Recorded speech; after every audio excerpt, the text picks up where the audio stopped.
কোরবানির পশুর চামড়ার দাম নিয়ে এবছরও হতাশা কাটল না। ঈদের প্রথম দিনের ধারাবাহিকতায় দ্বিতীয় দিনেও সরকারের বেঁধে দেওয়া দামের চাইতে অনেক কমই বিক্রি হচ্ছে গরুর চামড়া।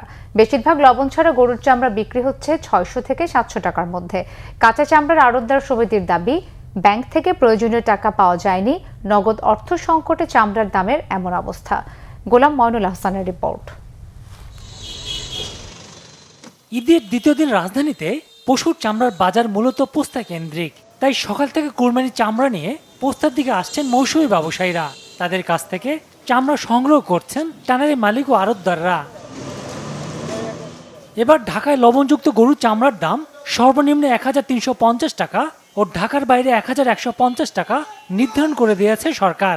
সে হিসাবে লবণ ও পরিবহন খরচ বাদ দিলে প্রতিটি চামড়া 1000 টাকা কাছাকাছি দরে বিক্রি হওয়ার কথা, কিন্তু বেশিরভাগ চামড়া বিক্রি হচ্ছে 600 থেকে 700 টাকার মধ্যে।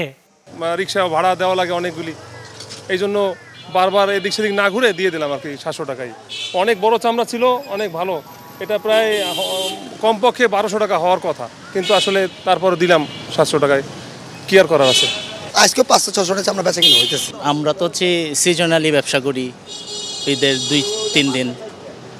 এখন যেটা শুনলাম যে ওনারাও নাকি লন্ডন নিতে পারে না, এর জন্য মালটাল কিনতে পারতেছে না। পোস্তার মধ্যে এইখান থেকে যদি সামনে যাবো দাম কইব, সামনের থেকে পিছিয়ে নিলে আর দাম কম কইব, এই যেমন খেলা হইতেছে। কাঁচা চামড়া আড়তদার সমিতির নেতারা বলছেন, নগদ টাকার সংকটে অনেকে কিনতে পারেননি চামড়া।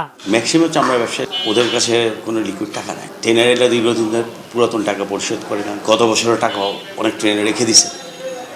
আমি যে চামড়াটা সংরক্ষণ করবো, আমার তো টাকা লাগবে, লবণ কিনতে হবে ক্যাশ টাকায়, যারা মজুরি দিবে তারা ক্যাশ টাকায়, তারপর যারা চামড়াটা বিক্রি করতে আসবে তারা তো আমার কাছে বাকি বিক্রি করবে না। এদিকে প্রথম দিনে সংগ্রহকৃত সব চামড়ায় লবণ দেওয়া হয়েছে। কোরবানির দ্বিতীয় দিনে চামড়া কেনা লবণ দেওয়ার কাজ একই সাথে চলছে আড়তগুলোতে। গোলাম মইনুল আহসান, বাংলা ভিশন, ঢাকা।